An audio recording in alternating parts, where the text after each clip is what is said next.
Hi, and welcome back to the show. Have you ever had days that you think negativity and greed is taking over our society? You'll be very happy to hear that there's a new generation of positive and purpose-driven companies emerging. Social entrepreneurship is a new type of business that's created and driven to make a positive difference. Their motto could be people before profits.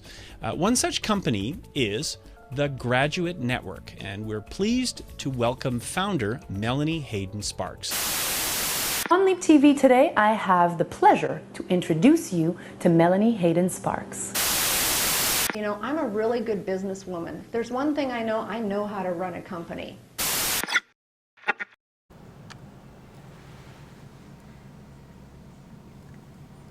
Hi, Presley. What are you doing now? Is there something I need to be aware of? You want to tell us what we're doing today? We have an extraordinarily busy day. So, first of all, manicures and pedicures. And Grandma loves doing that with her granddaughter. And then I've been struggling with making the perfect cup of coffee. My girlfriend in Ontario made the best coffee in the world. And so I went and bought the same beans, but it doesn't taste the same. So now we're going to go to Canadian Tire and buy a new coffee maker and grinder. And then we're going to go to Discover Coffee and buy the same beans as her. And I'm going to replicate her great cup of coffee no matter what. And then we're hungry. And so we're going to go and have lunch. And then we're going to go home and do your school project, the video. Unless we're doing that now. Is that what this is about? Kind of. Okay. Lots to do today. Yeah.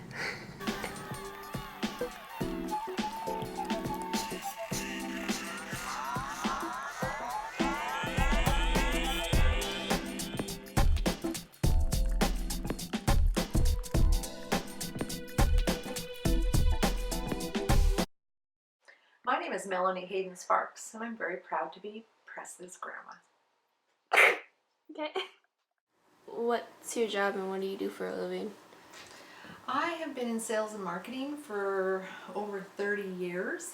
I started in direct selling. I got married when I was 17 and was looking for something to do, and I worked in our family's business, which was a convenience store in Medicine Hat, and then started selling Mary Kay Cosmetics. And by the time I was 23, I had a pink car in my driveway and was really having a lot of fun. Did that for 5 years, was considered successful.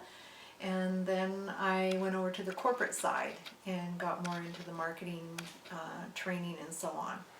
So I've been able to work my way up from the bottom, so to speak, since I don't have a university degree, and got married right out of high school, and I was a mother by the time I was 20, had Trisha's mom, and ultimately worked up to the point that I was president of Party Like Canada for 8 years, and then have had a few challenges in between there, so took a break, and now I'm just back to work doing what I love, and what I've always done is sales and marketing.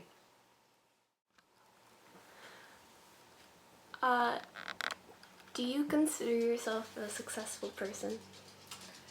I'm happy with my career. I think I'm very satisfied.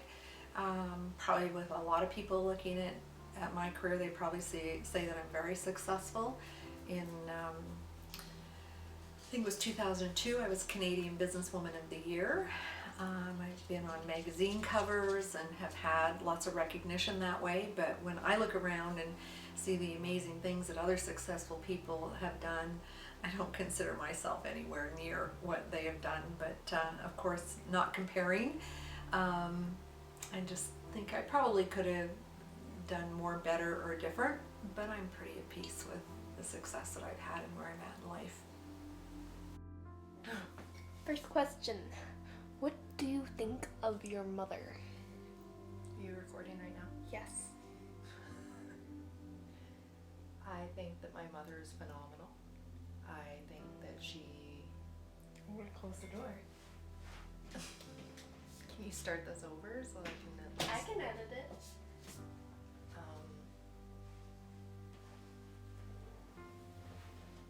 I don't know, there's a lot to my mother. She's never boring. She never shuts off, which is not a bad thing. She's a powerhouse. She never gives up, especially when she knows that she's fully capable of doing something. And she challenges me constantly. She loves more than anyone I know. She's somebody that you just want to sit back and watch. How was your battle with breast cancer? I was 48 and I didn't find a lump or wasn't sick or anything. I just went in for a physical, and I think the first thing was just the shock. I felt like I was super healthy. I just ran a half marathon and I really was feeling good. So when they told me that I had breast cancer and that it was advanced and I was going to have both my breasts removed, and I had quite a fight ahead of me, I think the biggest thing was shock and then fear. I felt like I had so much left to do in my life, so I think it is one of those things that changed me, because I think I came out of it living life richer, fuller, and better. So my goal is that if the cancer ever comes back, that I'll be able to say, that's okay, I've done everything I wanted to do.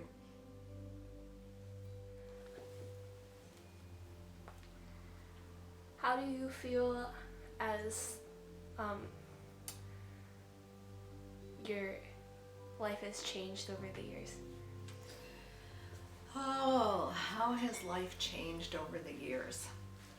Well, when you're young, you have less experience, so you have less things that you're constantly comparing things to. So I think I used to be a lot more fearless. I think now I'm more cautious. I'm more concerned about making mistakes now, because where I'm at in my life, I can't make big mistakes because you don't have another 50 years or whatever to be able to course correct. And there's not much, I don't have much for regret of what I would want to do over again, except for maybe spend more time taking care of myself a little bit better, and not necessarily physically but emotionally. And that's what I want. That's what I want you to know, Presley. That's what I want every young woman to know, is that your self-care, your self-worth, and just knowing that you've got to come first. Because if you're not taking care of yourself first, nobody's going to be taking care of you. So learning to make myself a priority has been something I've had to learn over time. It's probably a big change. And we will get better. And I just want every kid out there to know that you are not alone, that fear not. You are smart, and the world has come a long way, and you're going to figure out the solutions to keep the world continually getting better. So don't get too caught up in all this fear-mongering that's happening out there.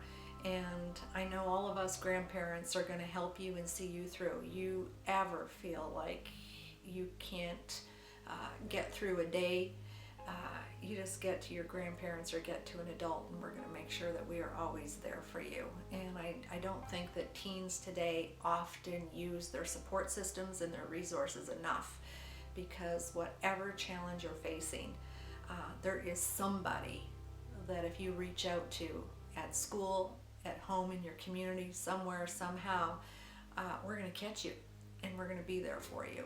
And this too shall pass. So get your wings out and soar.